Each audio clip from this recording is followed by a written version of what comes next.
Okay, so the Man Emperor of Mankind, aka not a panther, requested Dark Angels lore.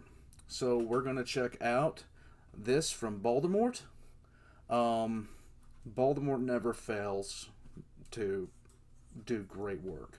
So we're gonna go ahead and check this out, and you guys are gonna learn a lot about the Dark Angels. I hope he has a short story in front of this. I always love the way he introduces lore to everybody.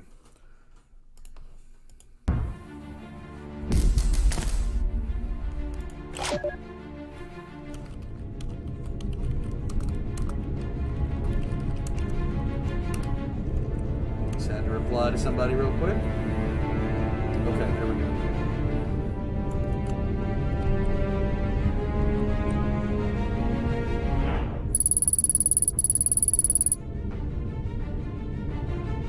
Unrelenting fury. I have not had such a luminous guest on my ship for quite some time. I have no idea of what he is about to say, but one can never tell with this particular stripe of Inquisitor, Ordo Hereticus. They have a distinctly single-minded way of looking at things, as do all Inquisitors. But they never link the dots. They never understand the widespread repercussions of their actions. It comes from specializing in one discipline too much. It becomes all-consuming. So many of our brethren Astartes do the same. They fall into the trap of being exceptional at one discipline. So they lose track of the need to be competent at all. Flexibility, a strength unto itself. He sits there with his face raised and his nose wrinkled, like being here offends his sensibilities. His nose most of all, it seems, but with a hawk-like beak like that, it is no wonder it is the most pronounced of his senses. I stare passively, waiting for him to shatter the silence. He is used to others breaking under his gaze and babbling out their greatest secrets. Inquisitors. Only human. He goes tired of the standoff. His excitement to cut to the chase is almost crackling off him like lightning. Thank you for your time, Captain. I know you Dark Angels are so very, very busy. Always skulking about and so rarely with a recorded presence.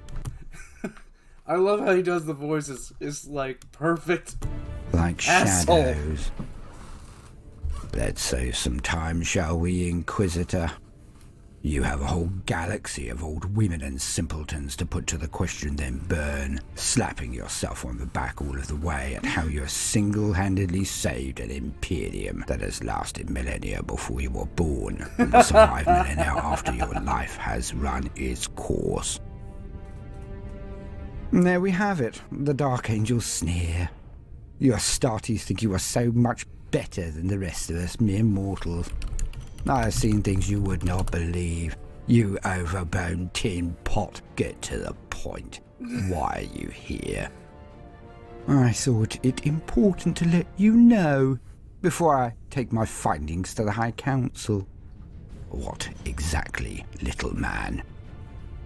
He takes out his pict, places it daintily on my desk and slides it across to me. I know what I will see. The image contains scenes of a gaggle of tainted traitors all wearing power armor. My gorge rises as I see the element he has so clearly enhanced for my viewing pleasure. A marine in green armor. A Dark Angel by his markings. One of the fallen. Bye-bye. Bye-bye, Inquisitor. Why would you go? Got your tongue. I push back the picked caster and stare at him, at the smug smirk nestled under his beak. I have long held suspicions that you Astartes are not to be trusted. You are power-armored cannon fodder. Your myth, especially that of the mighty fighting first, is built on lies. Now I see that your oh-so-vaunted purity is an utter baseless fable. I rise from my chair and slowly pad towards the door. I'm taking my surroundings, like I'm choosing my words carefully. So, you have a blurry pict and an axe to grind. Why should this concern me? It is the evidence that I have long yearned for. The evidence that you Dark Angels are up to no good, as they say. I came merely to see the look in your eyes. So little shock, so little rage. Nothing. Now that I've seen it, I am quite sure that you were aware that this may be discovered. Time to find out a bit more, I think.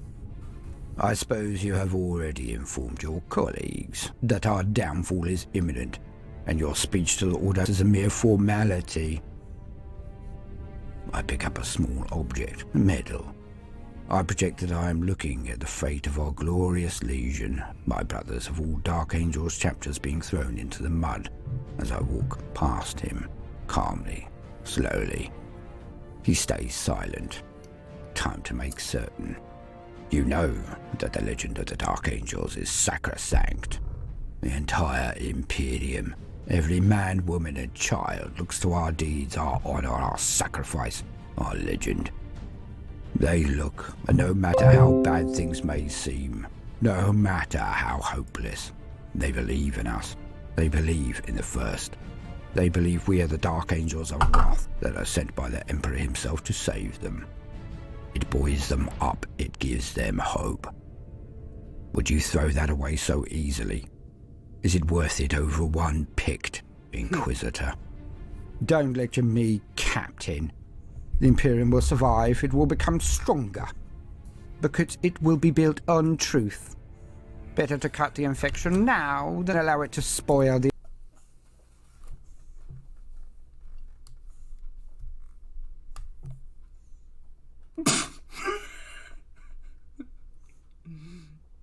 An Inquisitor talking about the Imperium built on truth. He must be new. He must be very new. The entire well. I came to be certain, which I now am. I will take my leave and report to my colleagues when I tell them it is inevitable. Your days are done. So, you are going for the big reveal, your moment in the sun. Is the morale of the Imperium's fighting men and citizenry worth this? I ask you to reconsider.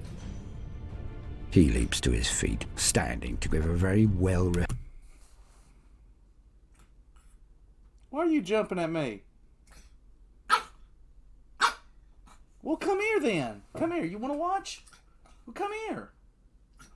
Stop jumping at me. Come here. Come here. There, you little thing. Ah, there we go. Huh. You want in the video so bad. Her speech, but he does not turn. You can see the pics flashing around him in his mind's eye. Feeble egotist. No! You will be brought to justice, all of you. When I drop this bombshell, it will be the crowning glory of my career. They will say forevermore that it was I who took down an entire chapter, an entire legion of traitors, that I, Cassius I look at the lifeless body slumped on my desk. He did not hear me creep up behind him. Some always believe that big means slow and heavy. He did not notice my hands were on his head and shoulder until it was too late. I will now have to execute his entourage and dispose of his ship. I would say it is a waste, but from his opinions I feel that I've done the Imperium a great service today. I will drink to him, though, for he has brought to my attention one of the fallen. It has been some time. I prepare myself to commune with the inner circle of the Council.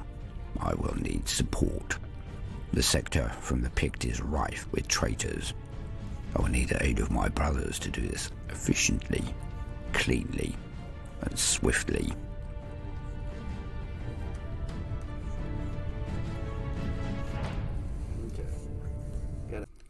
My little pug, she's been acting all kinds of depressed today and all kinds of tired. So, I'm liking that she's getting a little bit more active. She was getting me a little bit worried there.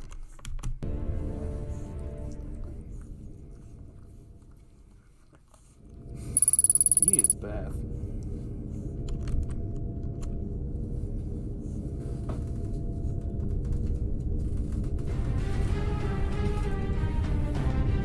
Months.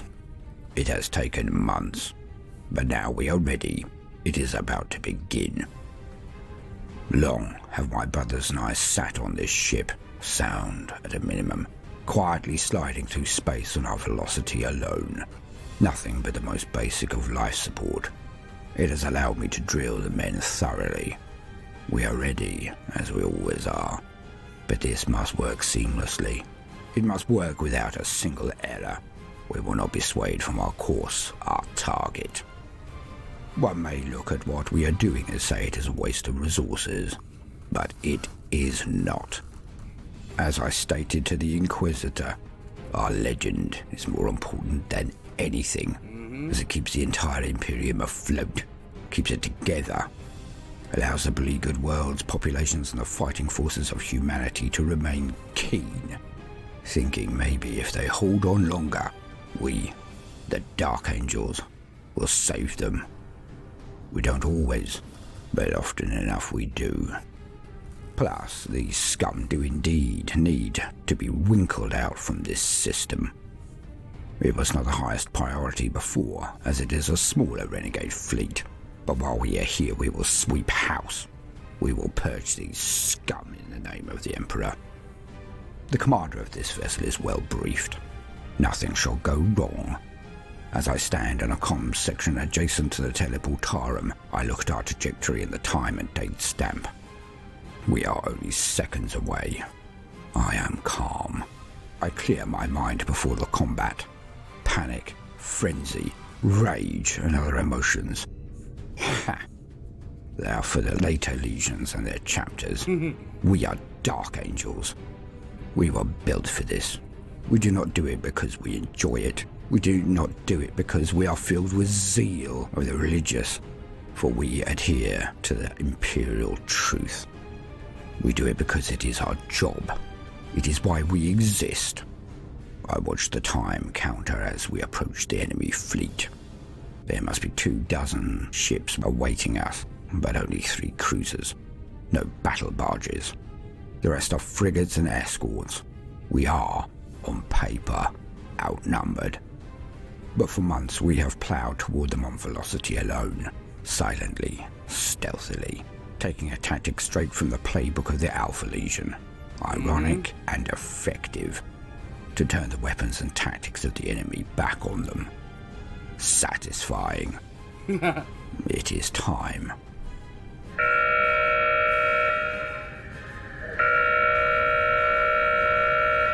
This is not a drill. This is not a drill.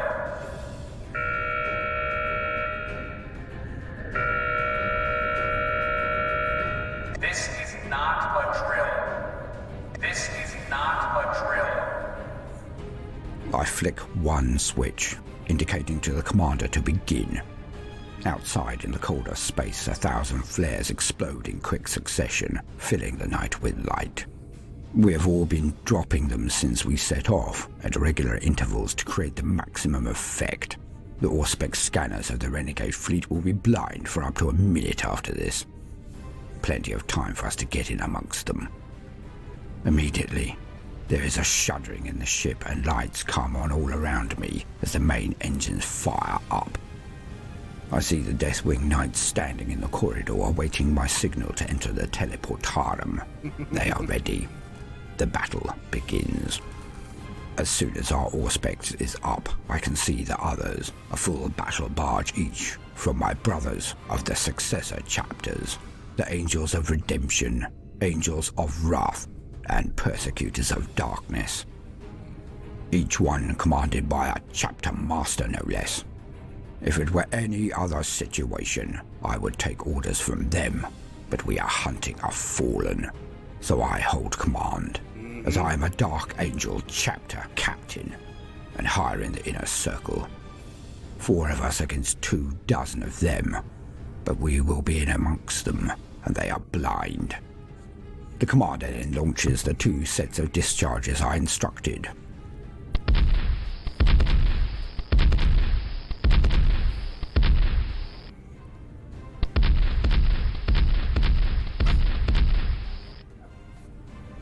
One containing drop pods towards the surface of the planet, the other to discharge boarding missiles at the Renegade's flagship and other cruisers. The Auspex plots the path of the pods and shows them entering the atmosphere with their support craft, all in black. The Ravenwing will prepare the way. I also note that the other ships of our meager force have launched their boarding missiles into the other cruisers, as we agreed. Soon Dark Angels and their brother successor Astartes will be ranging the decks and corridors of the enemy fleet, causing pandemonium, fighting their way to the bridges and engine rooms. The Renegades won't have time to know what hit them. But the Auspex shows me that there is some talent in our adversaries as fire starts arcing towards our ship.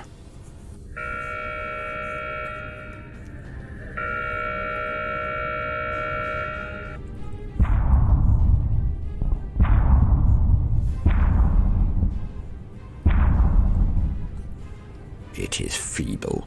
Despite our void shields being down for a very specific reason, it will do no more than scuff our paint.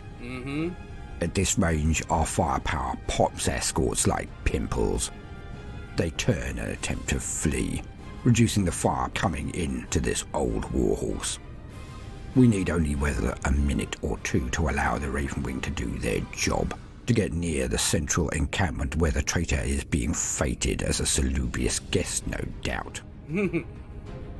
Moments pass, but the light swiftly shines.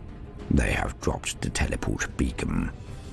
I signal to the commander that I am leaving and march the few steps to the teleport arm surrounded by 5 Deathwing knights. Our ancient and hallowed tactical dreadnought Terminator armor is slow and heavy, but we have trained for decades in how to use it. We leave.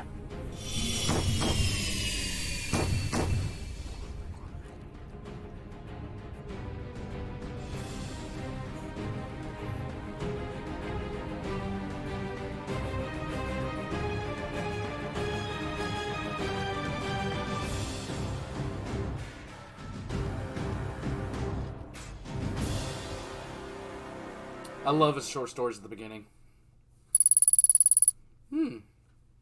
Vengeful spouse. Nice.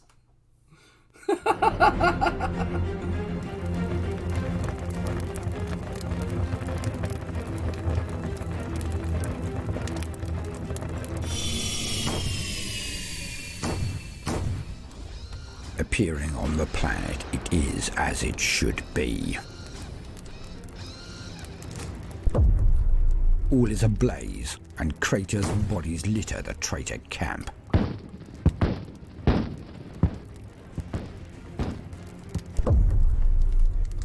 The Ravenwing fly above us in jets and speeders, the roar of their bikes a distant thing as they harry and confuse the enemy, allowing us our window.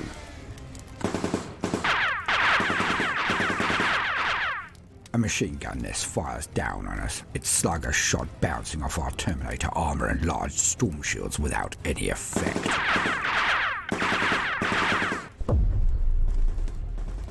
The nest is silenced by a passing Vengeance land speeder. The Ravenwing do not disappoint. We are directly before the main building in this travesty of a camp. Why they were here, I don't even care. The knights take point and charge the building. I fire a few stormbolter shots and see them blow chunks off the wall. It is weak. The knights now accelerate and I follow them. We plough straight into the wall and burst straight through it. The knights make short work of anything inside, their flails wielded with discipline. They smash aside the smaller and less armoured traitor Astartes in front of us. They fly like rag dolls, or crumple like paper structures. we move into the heart of the facility. The last door is torn down, and the last two figures remain.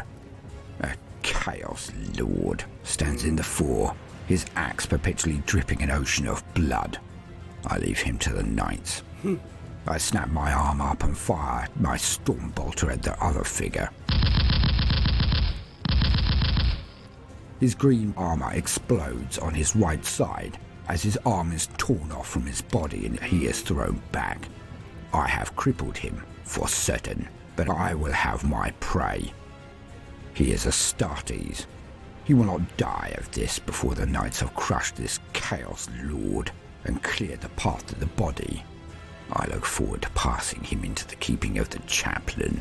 Oh, he is ours. One more stain to be removed from our honor. One more step towards redemption.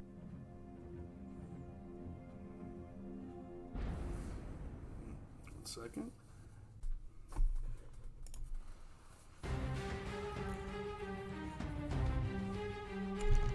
Welcome, gentle listener. I am Baldermort, and I wish to introduce you to the forces and factions of the Warhammer 40k universe. Today, we will be exploring the mighty fighting First Legion, the original Astartes, who were the first to accompany the Emperor of Mankind into his wars, the illustrious Dark Angels. I would have it noted that I am not a Dark Angel player, in case any wonder from my approach to this faction. I can only ever say it how I see it. The Dark Angels are the first of the Legiones Astartes, the legions of space marines that were forged by the genetic engineering and, some say, dark pacts made by the master of mankind, the Emperor, with forces none will openly admit. With his space marines he not only unified Terra, the grimdark name for Earth, but he then went on to conquer the lion's share of the Milky Way galaxy. Pun intended. Each of the legions was made to perform a very specific task, and all had their specialities. Some, like the World Eaters and Blood Angels, were things of rage and butchery. Some, like the Raven Guard and the Alpha Legion, were things of stealth and subtlety. Some, like the Iron Hands and Imperial Fists, were stoic and steadfast. Some project that they are perfect, like the Ultramarines and the Emperor's children. Yes. But what of the Dark Angels? The Dark Angels were the first legion, the very first to be recruited, trained and then deployed by the Emperor in his wars. They fought alongside him, and were initially his only legion, while the numbers of the others grew. Many legions eventually took part in the Unification Wars, but it was the first, the Dark Angels, who fought most and fought longest. Their banners groan with the accolades and pennants of their victories. Their glory was only ever eclipsed by one other legion, the Lunar Wolves, but this is a story for another time. The Dark Angels are always seen by some as a second option. Second place in nearly all disciplines, all methods of war.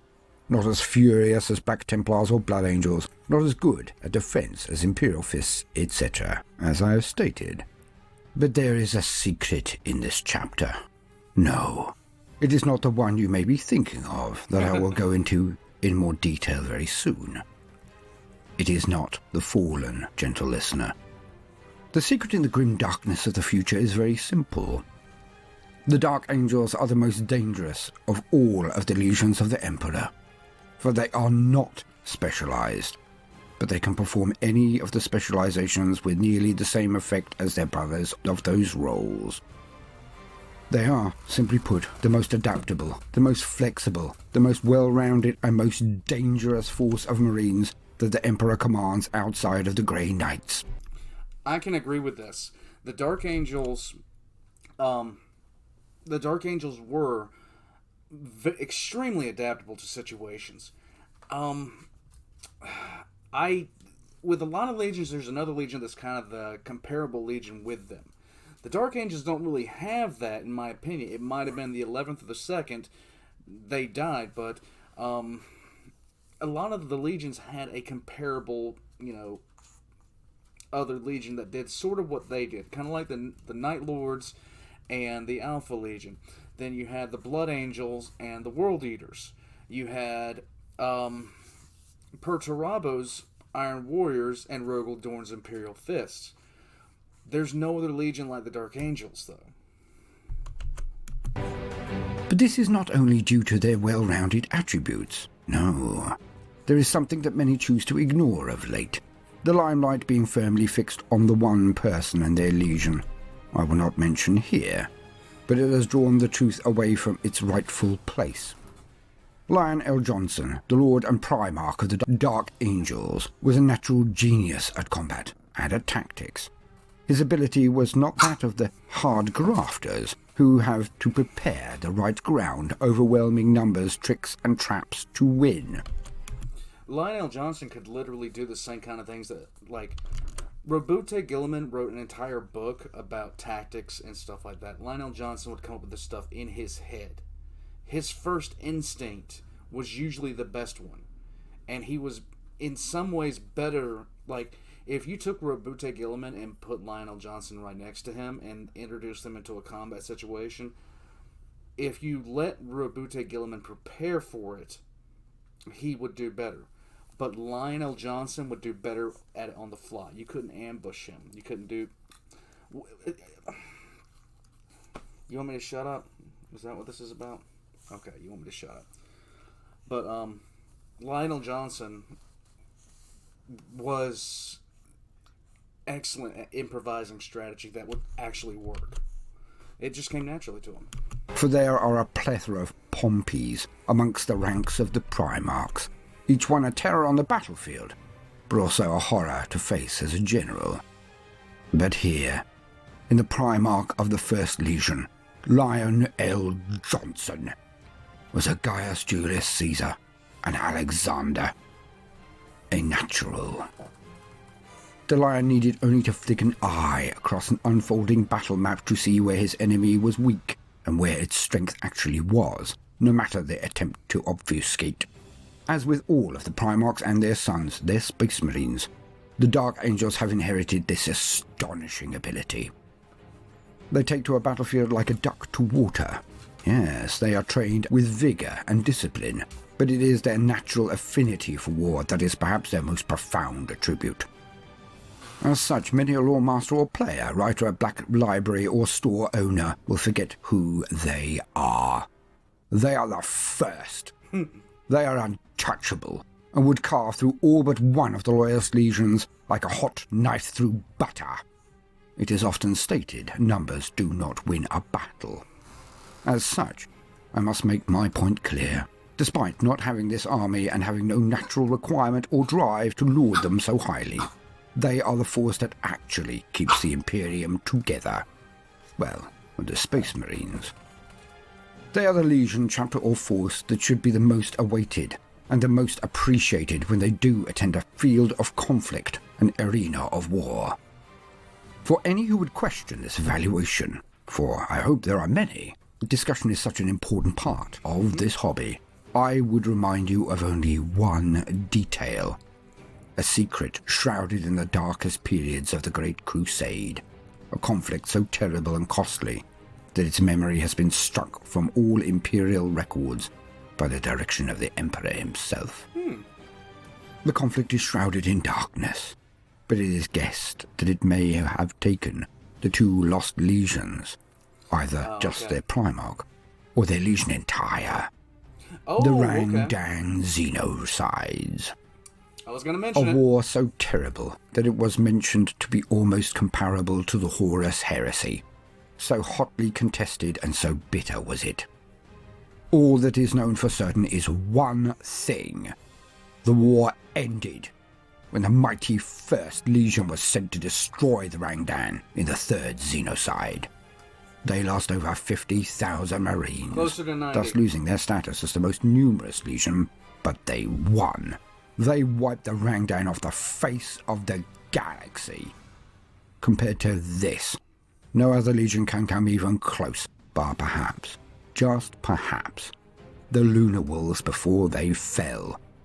Or maybe the Imperial Fists in their defense of the Imperium during the heresy. Yeah, okay. Thus are the Dark Angels a mighty army, and one that is proud. Thus it was always to be vulnerable to that which happened later. Okay, a little bit more about the Rangdan Xenocides. The Dark Angels had 100,000 Space Marines before they encountered their Primarch.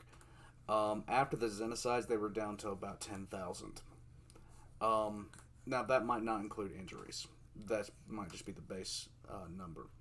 But if you're looking at the Imperium as a whole, and you're looking for historical reference, the Rangdan Xenocides would be comparable to Rome's Punic Wars, in which Rome pretty much became a superpower afterwards because they destroyed the only other regional high power or world power at that point. It pretty much made Rome uncontested in the Mediterranean and the wider area. Betrayal of its second brightest light, the right-hand man and best friend of the Primarch Lionel Johnson, Luther. We cannot go into all of that tale today, for this is only an introduction, but let us now pull back the curtain and gaze at the thing that the Dark Angels hide from all. We will now lean on existing wisdom for the events that scarred this legion, its subsequent chapters, and every Marine who has ever worn the green since that day. A secret that has been held for over 10,000 years. Make him repent, Asmodai. The fall of Caliban. In the aftermath of the Horus heresy, the surviving loyalists rallied the reeling Imperium. The Dark Angels took a significant part in these battles, which later came to be called the Scouring. As they pursued the rebels, the line diverted to nearby Caliban, which had been enshrouded by warp storms since Horus's betrayal. For Lionel Johnson, one final act of treachery remained to be discovered. As the Dark Angels' fleet moved into orbit, they were met by a barrage of defense laser fire. Ships exploded, plummeting into the planet like monstrous comets. Although stunned by the sudden attack, Johnson's superhuman reactions allowed what remained of the fleet to disengage, withdrawing to safety. The betrayal Johnson unraveled shook him to his very core. Over the decades, Luther had brooded, nurturing a seed of jealousy. His hatred had spread, poisoning those under his command and several generations of new recruits. His powerful oratory had twisted their hearts with an all-consuming hatred of the new Imperium. Like Horus, Luther had been corrupted. His pride had been all the opening the Dark Gods needed to make him their own. The fury of Lionel Johnson and the remaining loyal Dark Angels knew no bounds. They had fought across the galaxy, but had arrived too late to aid their Emperor. Still, they had thought the Dark Powers routed, only to find their own home world, their own brethren corrupted and turned against them. Even as the horrors of the situation sunk in, Johnson formulated a battle plan. It began with the massed guns of the fleet disabling Caliban's defense laser batteries and driving the rebel Dark Angels into the shelter of their force field-protected fortress monasteries. Knowing that one surgical strike could end the conflict, Lionel Johnson personally led an assault on the greatest monastery of the Old Order. He knew that this was where he would find Luther, and so it was that the two former friends faced each other. Although the Primarch possessed immense power, the two opponents were equally matched, for Luther's abilities were enhanced by vast forces gifted to him by the Dark Gods of Chaos. What followed was a fight of titanic proportions. As the two adversaries traded blows, shockwaves shook the monastery, causing chunks of masonry to crash down around them. Outside, the guns of the Dark Angels' fleet pounded the planet, reducing the other monasteries to miles-wide craters. Angry magma spewing from the wounds gouged into the planet's crust. Caliban's surface began to crack under the bombardment, and the fury of the Dark Angels blinded them to the devastation they were wreaking. As the planet broke apart, the battle between Johnson and Luther reached its climax. Already weakened by the long fight, Luther staggered, leaving an opening. But despite his rage, Lionel Johnson could not bring himself to slay his former friend. As he hesitated, Luther unleashed a furious psychic attack that knocked Johnson to his knees and left him mortally wounded. As the dying Primarch struggled to stand, a veil was lifted from Luther's eyes and he realized the full extent of his deeds. His was a triple betrayal, of his friend, of the Dark Angels, and of the Emperor. The truth shattered his sanity and he slumped down beside the ailing Johnson, issuing a cry of pain and despair that echoed through the warp. Upon hearing that sound, the Chaos Gods realized that, once more, they had been denied. They howled in frustration, and across the galaxy Psychers fell to their knees. So powerful was the cry that a rent appeared in the fabric of space, and a warp storm emerged to engulf what remained of Caliban. Those fallen Dark Angels who had served under Luther were sucked from the broken surface into the warp and cast throughout time and space. The remains of Caliban, weakened by the bombardment, were ripped asunder, destroyed in a last apocalyptic explosion. Only a single part of the planet survived the vortex that pulled the rest of the crumbling debris into the warp. Protected by an ancient force field, the ruins of the fortress monastery and a massive chunk of the planet's bedrock still remained, held together and floating alone in the empty vacuum of space. What?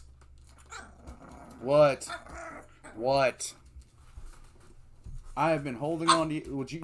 Why are you yelling? Why are you yelling? Why are you yelling? Fine, whatever. I'll hold you. Whatever. Are you happy? Are you happy? Okay. Space. The Dark Angels flew down to the surface of the remaining rock and gazed in horror at what was left of their once verdant homeworld. At the heart of the empty wasteland they found Luther, bloody, cringing, and gibbering. But they were unable to extract anything coherent out of the shell of a man who had once been Johnson's closest friend. Luther repeated the same words over and over again. The Primarch had been carried away by the Watchers in the Dark, and one day he would return to forgive Luther for the terrible sins he had committed. Of Lionel Johnson, there was no sign. The Rock. In the days that followed, the Dark Angels made the Rock their new home. They explored the vast halls and dungeons beneath the fortress monastery, claiming the hordes of weapons and machinery that had lain there since the age of technology. A great labor was begun, carving out deeper catacombs into the bedrock, excavating room for an entire legion. With the aid of tech priests of Mars, docks were added to house spacecraft. After centuries of work, warp engines were outfitted as well, allowing the Rock to traverse the galaxy. For all its capabilities, the Rock remains a gloomy sight. Chains of lightning arcing across its craggy features, its force fields rent with cracks. The fortress monastery of the Dark Angels is as indelibly marked by Caliban's destruction as its inhabitants. The hunt for the Fallen. The Fallen's continued existence is anathema to the Dark Angels, a persistent stain on their honor. That those who turned upon the Lion and caused his demise are still alive is an affront to the Space Marines that were made in his image. For the unforgiven to be redeemed, their traitorous brothers must be hunted down and made to repent. As the decades since the fall of Caliban turned to centuries, the inner circle took shape. It grew from an ad hoc conclave to a formal, if still furtive, organization that spread through not just the Dark Angels, but their successor chapters as well. With no home world save the Rock, recruitment planets were founded, and new generations of Dark Angels were added to replace those lost in battle. The regimens and drills of the chapter were strict. Okay, I'm going to go into a little bit more about Luther that he didn't go into.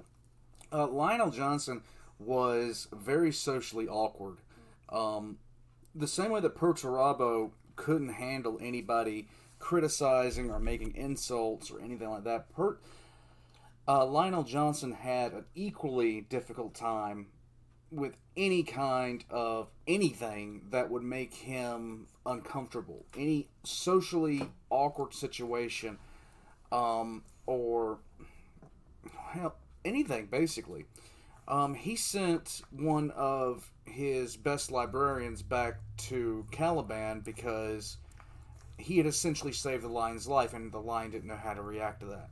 Luther himself was sent back because he had not taken action immediately upon finding something out that would wind up either killing or greatly hurting the lion. And the lion just didn't know how to deal with situations like this. He just didn't. During a visit by a diplomatic team from a world that, either a world or a system that Dark Angels are going to be pulling into compliance, they found a nuclear device on board the flagship of the Invincible Reason. And Luther had found it, and he had left it there. And he was on his way back when, basically he decided, at first he decided to do nothing, then he decided to fix it. He came to his senses in all actuality. And then he told the lion. The lion didn't know how to handle this. He sent him back to Caliban and left him there for a century and a half. Continuing on. With special emphasis on brotherhood and loyalty. Ideals passed directly on to their successor chapters as well. However, the Masters and Elder Warriors who led the instruction told the neophytes nothing of the sin of their forefathers. By the halfway point of the 32nd millennium, only a few interred within the sarcophagi of dreadnoughts were left of those that survived the Battle of Caliban.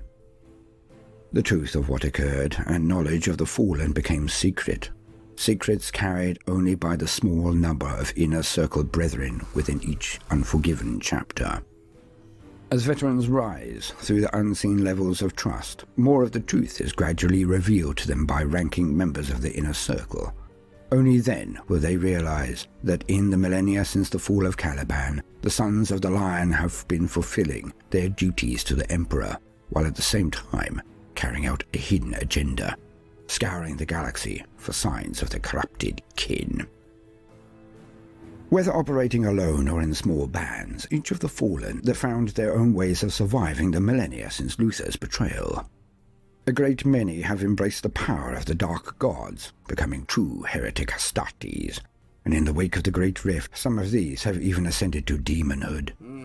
Others have survived as leaders of small piratical or cultist corps, or have been discovered attempting to live a nomadic existence on the fringes of the Imperium. A notable few have risen to be tyrants of entire planetary empires, with multiple worlds at their command. As time means nothing in the warp, sometimes a Fallen appears upon a world having just, to his frame of reference, been plucked from the disintegrating surface of Caliban. The thousands of intervening years have passed are, to him, just a blinking of an eye within the abyss of insanity that is the warp. Usually driven wild with rage, such individuals launch themselves upon the hapless servants of the Imperium, a terrible force of vengeance, and raving aloud those secrets the inner circle have worked so long to keep silent. There are those among the Fallen who regret their betrayal of their Primarch. Unable to reconcile themselves with their former order, they lead a forlorn, hunted existence. Many become mercenaries or rogue traders, roaming the edges of the galaxy as masterless men. Some attempt to atone for their sins, integrating themselves into human societies to work towards a noble cause. The Dark Angels often go for years, even decades, without finding any rumors or clues as to the whereabouts of one of the Fallen. When traces of the Fallen are detected, the Ravenwing and Deathwing are deployed. While both companies have gained fame for their many triumphs against the Imperium's enemies, it is for the Unforgiven's nefarious task that they are truly trained and equipped. The Ravenwing are the ultimate hunters and scouts, harrying their quarry into a position of vulnerability before their brothers in the Deathwing arrive, the mailed fist brought swiftly down to inflict the killing blow. Any captured Fallen are taken back to the Rock. Deep inside its dungeons, interrogator chaplains inflict terrible excruciation in order to force their disgraced kin to repent. Occasionally they do, and for their pains, they die quickly. More often than not, however, the captured Fallen refuses and suffers a long, drawn-out and agonizing death at the hands of those who would save his soul. Many of these defiant traitors meet their ends with curses upon their lips, knowing their corrupted souls will find a different kind of salvation in the warp, while others simply accept it as the price they pay for cleaving to the beliefs that led them to betray their brothers in the first place.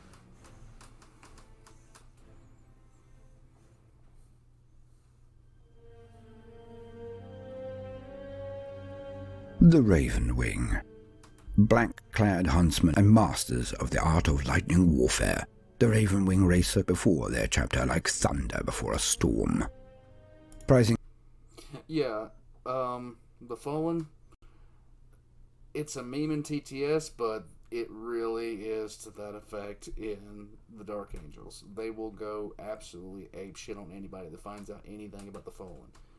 The Dark Angels only came to Vrax because they believed one of the Fallen was there. And if you know anything about the Siege of Vrax, the Dark Angels showed up, blew some shit up, then just fucking left. Speed and mobility above all else, they are an integral part of the Dark Angels' battlefield strategies, as well as a powerful asset in the Unforgiven's secret quest. Engines roaring, the Ravenwing tear forward, dodging enemy fire while moving at breakneck speed. These are the warriors of the Dark Angels' second company, a highly specialized formation that fights from fast-moving attack vehicles. They are assembled from the finest riders and pilots in the chapter, and their skills are further honed upon induction. Though the true purpose of their specialist training remains unknown by the wider Imperium, they have become renowned for their skill at mobile warfare. The majority of the Ravenwing fight from the saddle of Space Marine bikes, supported by brothers piloting various marks of land speeder or atmospheric assault fighters. The Ravenwing are ideal for fast assault missions, and elements of their company can often be found acting as an outrider reconnaissance force for larger Dark Angels armies. Their far-ranging land speeders search for the telltale signs of the foe, voxing back information on enemy movements and dispositions. When the moment is right, the Ravenwing gun their engines and roar into the fight, a hurtling gale of black armor, blazing guns, and roaring chainswords that sweep aside any and all resistance. With but a word, the Ravenwing can switch between a variety of perfectly drilled attack patterns in order to encircle, flank, break apart, or otherwise harass their foes. At all times they strive to avoid becoming bogged down, swiftly dissecting even the largest enemy force with their hit-and-run attacks. Overhead, Nephilim jet fighters and Dark Talons keep their skies clear of enemy craft, while land speeders dart into position to unload their impressive firepower. Should an especially dangerous or vital target present itself, the Ravenwing mounts teleport homers upon their bikes that allow them to summon the warriors of the Deathwing to the battlefield. Not only does the arrival of their Terminator-armored brethren all but guarantee victory, it also gives a clue to the true, veiled purpose of the Ravenwing, one that is altogether more sinister in nature. Known only to the Grand Master and to the carefully selected inner circle members of the Black Knight's elite, that the Ravenwing are tasked with hunting down and running to ground are fallen Dark Angels. The nature of those they track is why every member of the Ravenwing must be not only an expert rider or pilot, but must also fervently be dedicated to his chapter. More than any other force, the brothers of the Ravenwing are likely to be exposed to the pernicious lies of the Fallen. They must therefore be unquestioning in their faith and are monitored closely at all times by their chaplain to ensure no chinks appear in their armor of indoctrination. The Deathwing. Renowned as one of the finest fighting forces in the Imperium, the Deathwing are their chapter's mailed fist. No foe is too great for them to subdue, and no mission is too difficult or dangerous for them to complete. Their reputation is such that the mere sight of their bone-white armor is enough to put many foes to flight. The Deathwing are the Dark Angel's first company. Unlike the elite battle brothers of most Space Marine chapters, they fight clad exclusively in ancient suits of Terminator armor, each a nigh impenetrable relic from a bygone age. Now, in most Space Marine chapters, well, in fact, all of them, according to the Codex, the entire first company is supposed to be the elite, the Terminator. They're supposed to be in Terminator armor. There's not enough Terminator armor to go around. That's the problem. But certain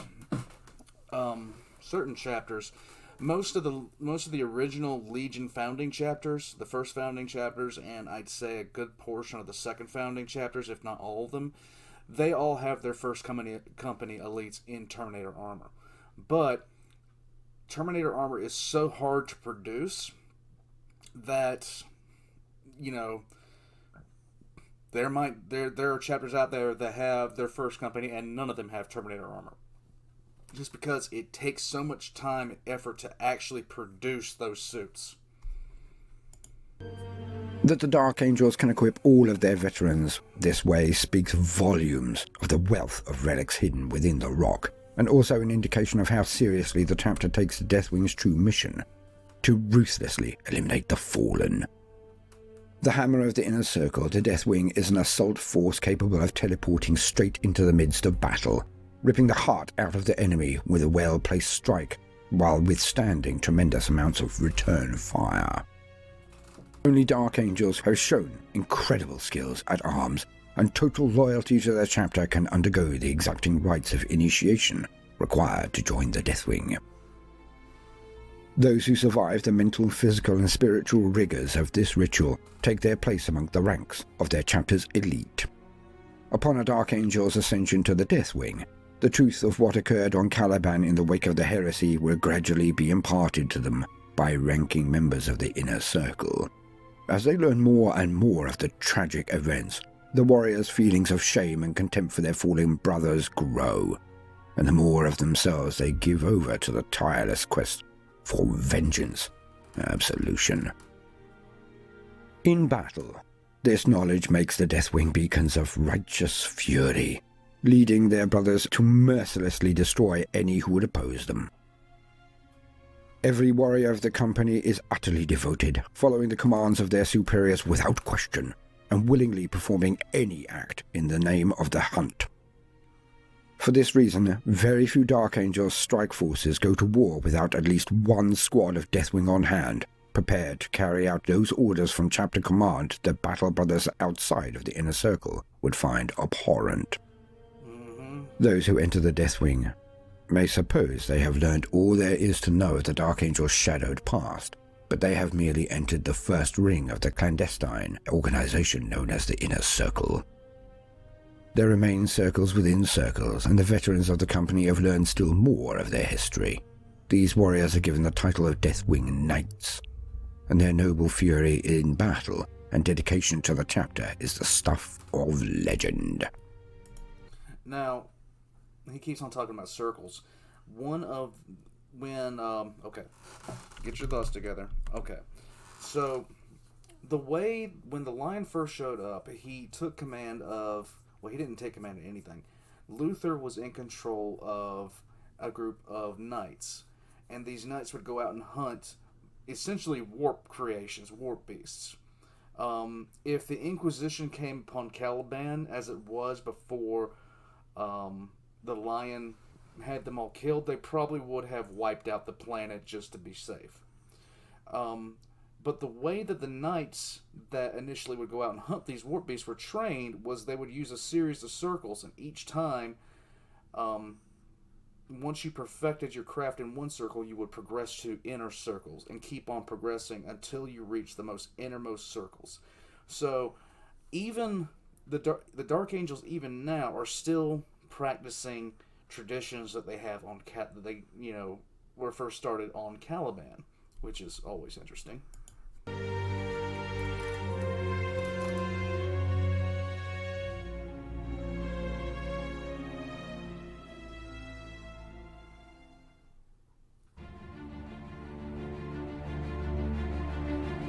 We know the history of this glorious chapter and legion. We know their secret, and how they deal with it, why it is so important to them, and how they view safeguarding their secret as actually protecting the morale and very fibre of the Imperium entire. We know that the Dark Angels have now realized that the Primaris Marines are not the stooges that they suspected, as one of the Inner Circle has now crossed the Rubicon Primaris has become a Primaris Space Marine. Now we come to my favourite part. We go off script. For I have little to say that has not already been said, but it does require to be said. As per the bunker meme, all other Loyalist players who cannot handle some raw truths, please leave now.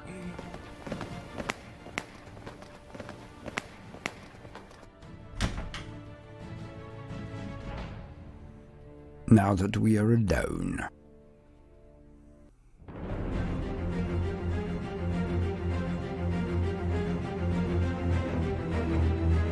How dare they? One tract in one goddamn book spewed from the vile maw of a known traitor has been used to vilify, castigate and deride the Dark Angels, the first, for decades. And I am sick of it. Sick of the lazy memes, the taunts, the unbelievably obtuse and tedious vectors used to deride the dark. Yes! Yes! Rant on, brother! Rant on! Angels, all done at the instigation of those chapter players who cannot handle the unabridged and very simple truth. Only one other legion have even a hope of stopping a Dark Angel army when they march to war. The Volca Fenrica.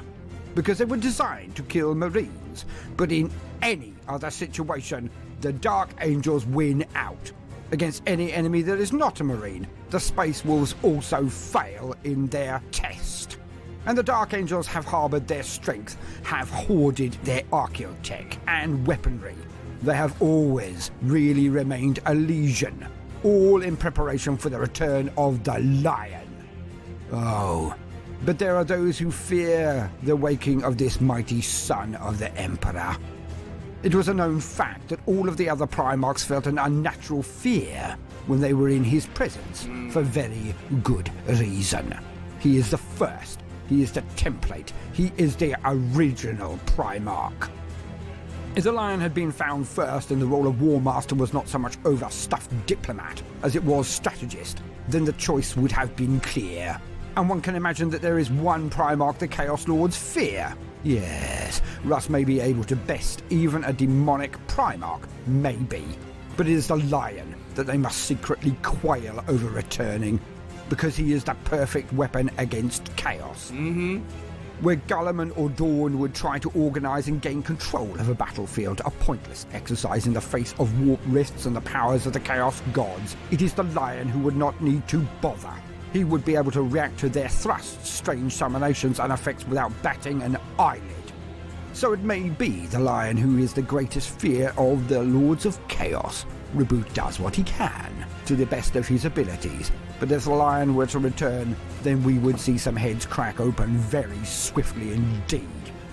But Reboot must also secretly fear the return of his antisocial and intimidating big brother, Johnson, for if the Lion were to deem him unfit to rule, and then challenge him, then not all of the forces of Ultramar, not all of the accumulated numerical superiority of the Ultramarines, or the vaunted powers of the Arch-Organizer would be able to prevent the Lion from taking what he wanted, even if it be the place as the guardian of the throne.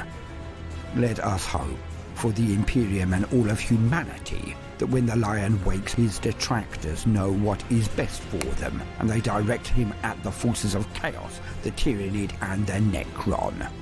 For in all of the galaxy, he is the only general who may be able to even challenge Imhotep. The only one. We know he will arise soon. Yes. Let us hope that this Lion does not awake hungry. Yes! Yes! Yes! Rant on! That's awesome.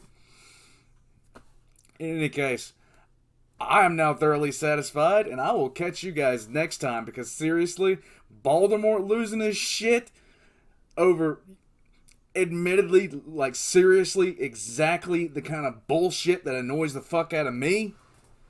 Like, seriously, how many fucking memes, oh god. Anyhow, I'll catch you guys next time.